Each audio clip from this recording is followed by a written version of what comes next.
Sebanyak 55 warga Parungsiah, Kecamatan Sukabumi, Kabupaten Sukabumi, Rabu pagi menerima bantuan langsung tunai dana desa dari Kementerian Desa Republik Indonesia di Aula Kantor Desa Parungsiah, Kecamatan Sukabumi, Rabu 24 April 2024. Menurut Kepala Desa Parungsiah Sukabumi Muhammad Munit mengatakan, bantuan langsung tunai diberikan dari Kementerian Desa melalui dana desa selama 4 bulan sebanyak 300.000 per bulannya untuk pengatasan kemiskinan dan diharapkan bisa bermanfaat membantu kebutuhan pokok masyarakat. Alhamdulillah hari ini kita melaksanakan penyaluran bantuan langsung tunai dana desa yang memang sesuai dengan aturan yang dikeluarkan oleh PMK dari Kementerian Desa. Kita hari ini melaksanakannya sebanyak 55 penerima manfaat, per bulannya adalah 300.000.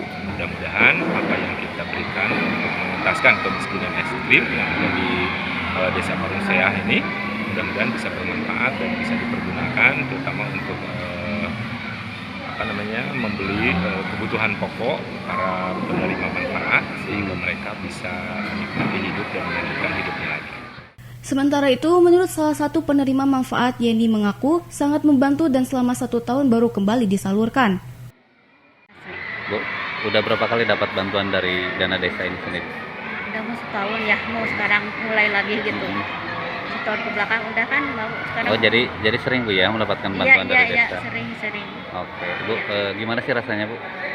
Bahagia banget. Bahagia banget Bu ya. Iya. Nah, Bu, nantinya mau dipakai apa untuk kebutuhan apa?